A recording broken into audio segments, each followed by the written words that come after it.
If you love to bake, you need a stand mixer. It's hard work to knead heavy wet bread dough by hand or mix thick cookie dough.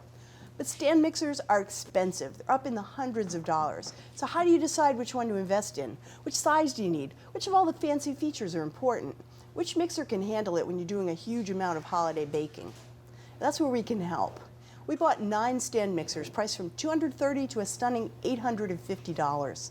We set up a series of tests based on the 3 major functions of a stand mixer: whipping, creaming, and kneading. Now, along the way, we kept note of the features and functions of the mixers that helped us out, or the ones that annoyed us to death. Now, after paying all that money, you should be getting a stand mixer that can do anything you need it to. So first, we whipped the very smallest amounts: 2 egg whites, 1 cup of cream, and a few of these mixers failed their very first test. Their whisk attachment just couldn't reach quantities that small, and nothing happened.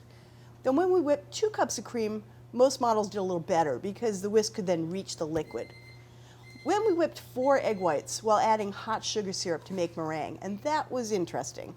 For instance, it was absolutely no fun to try to pour hot syrup into the tiny chute on the splash guard of this model by Vollrath. It dribbled on the chute, it hardened up, and it was a huge pain to clean off. Why not just slide it open and skip the tiny chute? That shuts off the machine as a safety feature.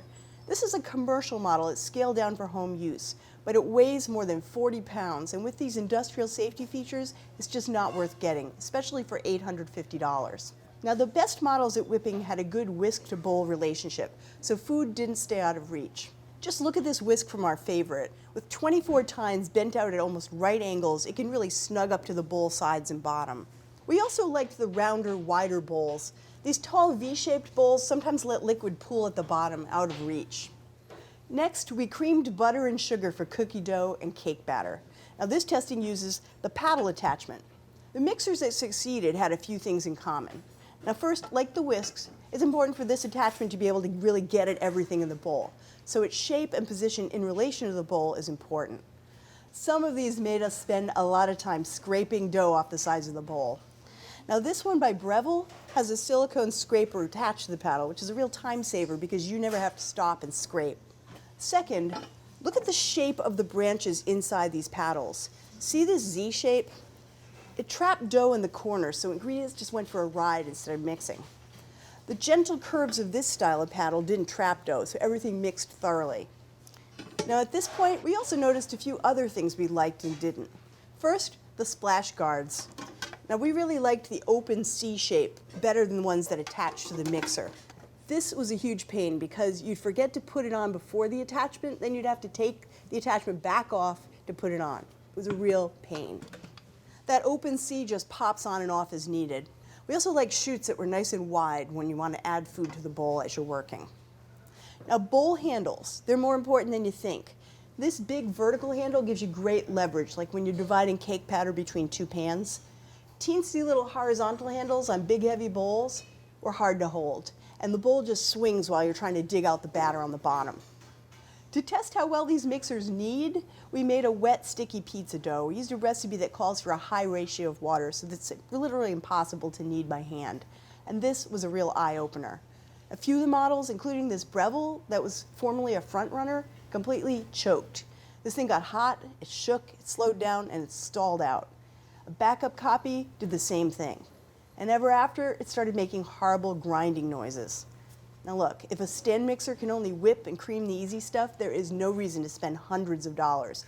Buy a good hand mixer. Our favorite one of those is just $50. Now, often you see claims of mixers with high horsepower, but sheer horsepower isn't everything. It comes down to torque, which is the rotational force the motor can apply. Our favorites clearly had more torque because they were able to move that dough around the bowl.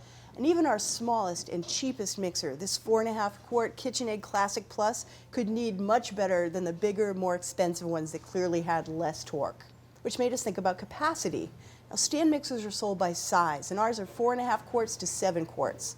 We wanted to push the envelope and really find out their actual maximum capacity, so we made double batches of the pizza dough.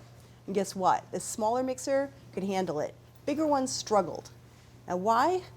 It's because those sizes are based on the total volume of the bowl right up to the rim. But if the top of the attachment hangs very low down in the bowl, the way some of these do, that shrinks your actual usable capacity.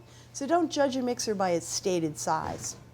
Now finally, as an abuse test of the motor's strength, we made really stiff, dry bagel dough. And again, some of the motors really struggled, and the machines lurched around the counter. We had to keep stopping and breaking up the dough to get it engaged again with the dough hooks.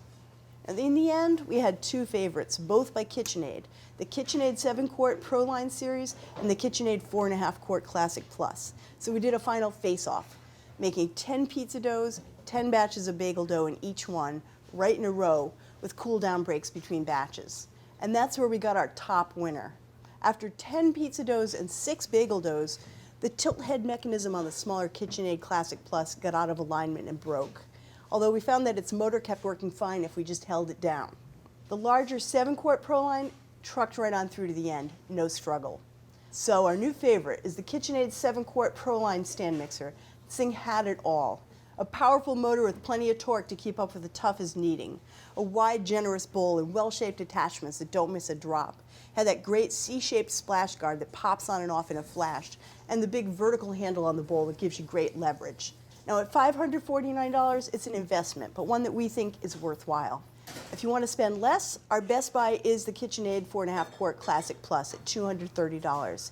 It's a compact, basic mixer with the stamina of a much bigger, more pricey machine.